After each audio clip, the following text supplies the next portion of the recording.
नमस्कार बंधुरा केमन आछो तोमरा सबाई। आशा करी तोमरा सबाई भालो आछो सुस्थ आछो। आज आमी चले एसेछि एकटा नतून रेसिपि निये तोमादेर संगे शेयार करते। आजकेर रेसिपि सम्पूर्ण निरामिष स्वादे पटल पासिंदा। पटल पासिंदा बानानोर जोन्नो आमी कतगुलो पटल धुए केटे निয়েছি, माने पटलेर एक पाशेर खोसा केटे फेले दिয়েছি, आरेक पाशेर खोसा रयेছে। एभाবে सबगुलो पटल केटे निয়ে আর যে পাশের খোসা আমি ফেলে দিয়েছি সেই পাশে এরম চাকু দিয়ে দিয়ে কেটে নেব, চিড়ে নেব। তাহলে কি হবে, পটলে মশলাগুলো ভিতরে ঢুকতে হবে। এক এক করে আমি সবগুলো পটল এইভাবেই চিড়ে নিয়েছি। এবার পটলে নুন আর হলুদ দিয়ে ভালো করে হাতের সাহায্যে এইভাবে মাখাতে হবে, যাতে প্রত্যেকটা পটলের গায়ে নুন আর হলুদ লাগে।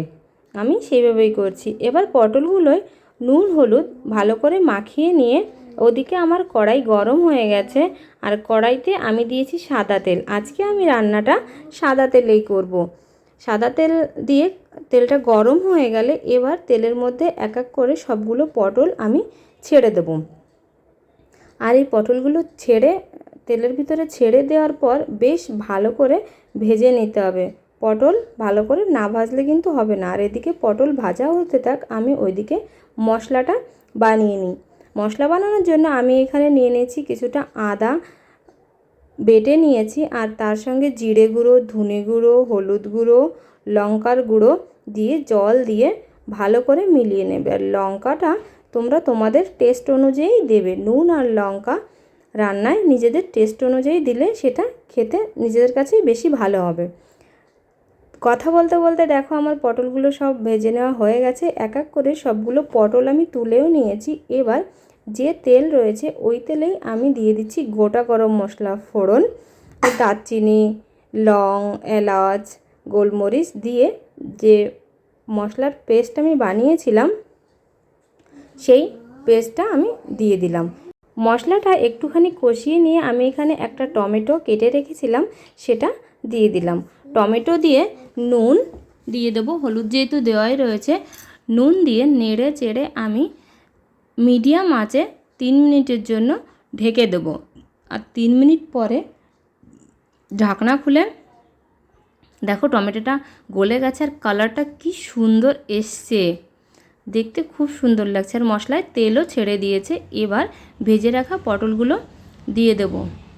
পটলগুলো দিয়ে ভালো করে নেড়ে চেড়ে, মানে পটল আর মশলা বেশ ভালো করে কষিয়ে নিতে হবে। আর ঢেকে ঢেকে আমি 5-7 মিনিট মতো রান্না করে নেব। 5-7 মিনিট রান্না করার পরে যখন দেখো মশলায় তেল ছেড়ে দিয়েছে, তখন আমি 10টা কাজু বাদাম আর একটু দুধ দিয়ে একটা মিক্সিতে আমি পেস্ট করে নিয়েছি। সেটা দিয়ে দেওয়ার পরে মিক্সি ধুয়েও একটু জল দিয়ে দিলাম। জল দিয়ে নেড়ে চেড়ে এবার ঢেকে দেবো, মানে এক্সট্রা জল দেওয়া যাবে না। ঢেকে দিয়ে আমি 7-8 মিনিট মতো রান্না করে নিয়েছি। এখন গ্রেভি গাঢ় হয়ে গেছে, আমি ঢেকে দিলাম। লো ফ্লেমে ঢেকে দিয়ে 5 মিনিট মতো রেখে দিলে দেখো কি সুন্দর তেলটা ছেড়ে দিয়েছে আর রান্নাটা আমার কমপ্লিট হয়ে গেছে। এখন আমি দিয়ে দেবো সানরাইজের গুঁড়ো গরম মশলা, আর তার সঙ্গে দিয়ে দেব একটুখানি ঘি। বড় চামচের 1 চামচ মতো আমি ঘি দিয়ে নাড়িয়ে চাড়িয়ে নিলেই আমার রান্না কমপ্লিট হয়ে যাবে। পটল পাসিন্দা দেখতে যতটা সুন্দর হয়েছে তার থেকেও অনেক বেশি কিন্তু খেতে সুন্দর হয়েছিল। এবার আমি একটা পাত্রে পটল পাসিন্দা নামিয়ে নেব। কি ভাবছো বানাবে কি বানাবে না? আমি তো বলবো একবার অন্তত বানিয়ে খেয়ে দেখো, আর একবার খেলে বারবার খেতে ইচ্ছা করবে। পটল পাসিন্দার টেস্টি এতটা ভালো। তো আজকের মতো ভিডিওটা এখানেই শেষ করছি। সবাই ভালো থেকো, সুস্থ থেকো। দেখা হবে একটা নতুন রেসিপি নিয়ে তোমাদের সঙ্গে। আর রেসিপিটা কেমন হয়েছে কমেন্ট বক্সে জানিও। চলো তাহলে আজকের মতো টাটা।